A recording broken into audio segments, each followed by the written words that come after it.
The Boise State men's basketball team is just past the midpoint of Mountain West play, and as they chase their postseason goals, it's an important reminder there's only 4 home games left this season, only 4 chances to see Tyson Degenhart play here in Boise.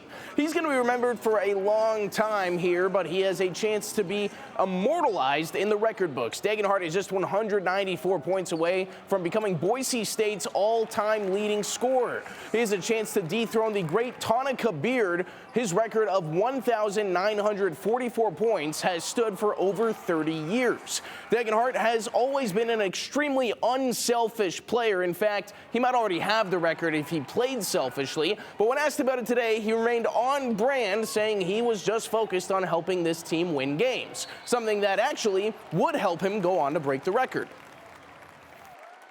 If you told me during November of my freshman year that I was going to end up being the all-time leading scorer, I'd tell you you're crazy, but it's been a long journey, and I'm really proud to see how far I've come, and to put my name in the record books would mean something. But we had a plan for him, and the plan has went almost exactly like we talked about when we recruited him. It really has. So that's when you feel great as a coach. And because he's Tyson, it exceeded that what we showed him when we recruited him.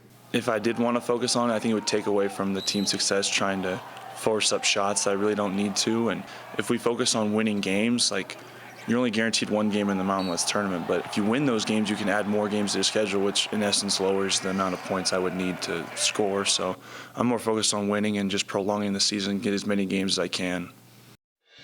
Yeah, so winning games extends the season, and it makes the road to the record a lot easier. Boise State is guaranteed 10 more games this season, 9 in conference, and at least 1 in the Mountain West tournament. If the Broncos only played 10 more games, he would need to average 19.4 points per game. Let's say they make it all the way to the Mountain West Championship. That would mean playing in at least 12 games. Degenhart's required average drops all the way down to 16.2. If they win the title, they get a bid to the NCAA tournament. That's another game that also counts, and Degenhart would only need to average 14.9 down the stretch, so on and so forth. But there's also other games that can count towards the record, such as if the Broncos ended up playing in the NIT or the CBI, those would count as well, but of course they are hoping to compete in March Madness.